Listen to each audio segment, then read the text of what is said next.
mufune emigo muje mutukube abatulonda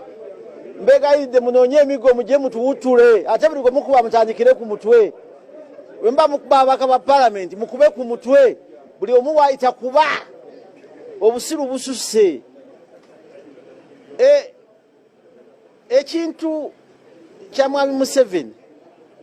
kyaliko okujjawo obuyinza bwa Palamenti obwa appropriation kinene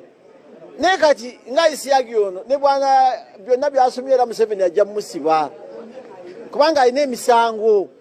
okitegeera naye mazima ddala tulya mmere kiwano ku Palamenti naye kino kigende wa sipiika wa Palamenti ali ku buzibu bunene yegendereze ate nkyogera ng'omukatoliki kati kubanga ababaka baleeta amavoyisi agadisentinga ne tufuna bipartisan matter ababaka ne bagamba nti no kati guno mulundi gwakubiri sipiika nga abantu bagamba no ye n'agamba yes ababaka bagamba yes ye ng'agamba no ani alina amatu amalwadde mufune emigo mutukube mulinda ki ababaka mbajjemu emputwe bagiwulire obutawulira kyabaleeta wano tusiba ku mmeeza wali kusayini nga tebawulira n'abajasi babali bakaba amaziga oŋŋambo roko yajja mu Uganda nga eze kuzimba kereziya yenna mugongo ey'abakatoliki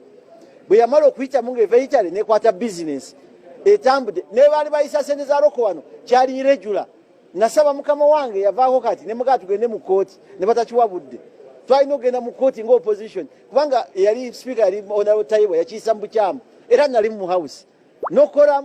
ne procedure gye yayitamu nga nfu kati buli abibaleeta mutukube munonye emigo mutukube